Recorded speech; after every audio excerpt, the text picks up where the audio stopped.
Ni lazima tushirikishe familia kuhusu swala la hedhi salama. Cha kwanza, mtoto wa kike asiposhirikisha familia yake, inaweza ikampelekea mwanafunzi kuacha masomo kwa muda wa nyakati fulani. Kwa sababu, mfano, nimekutwa na hedhi alafu sijui jinsi ya kufanya. Nitaogopa kwenda shule kwa sababu nitasema nitachekwa. Kwa hiyo itabidi nikate masomo kwa muda fulani mpaka hiyo hedhi iishe.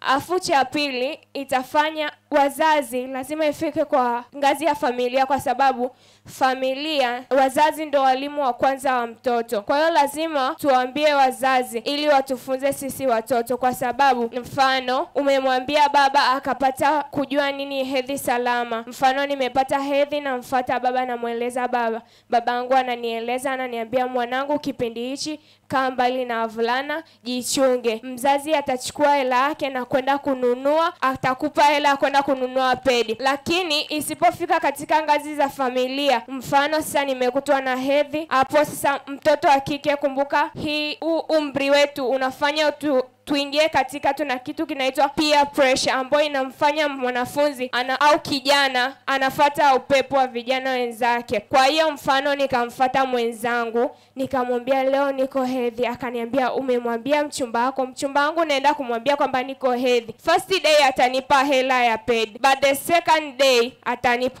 the third day I must pay for it. Kwa hiyo nitaingia kutoa mwili wangu ili nipewe hela ya pedi. Lakini kuingia kutoa mwili wangu, itafika stage nitaingia kwenye early pregnancy, nitaishia kuwa mama mdogo kabla ya umri, ambayo itanipelekea kwamba nitakatisha masomo, na pia nitabeba mimba kabla ya umri wangu. Na hiyo mimba inaweza ikanipelekea kifo, kwa sababu mwili wangu hujakomaa kubeba mimba kwa wakati ule. Kwa hiyo ni lazima tuitambulishe familia kuhusu hedhi salama. Pia itafanya wasichana waendelee na kimasomo.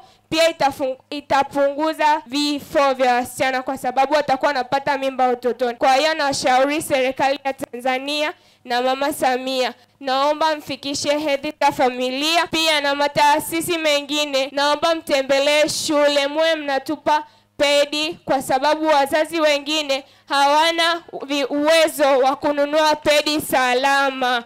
Naomba mfanye kama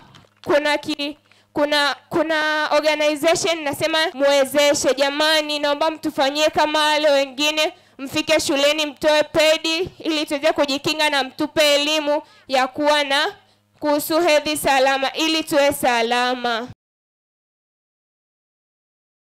Fanya kweli, usibaki nyuma. Mtu ni afya. Mtu ni afya.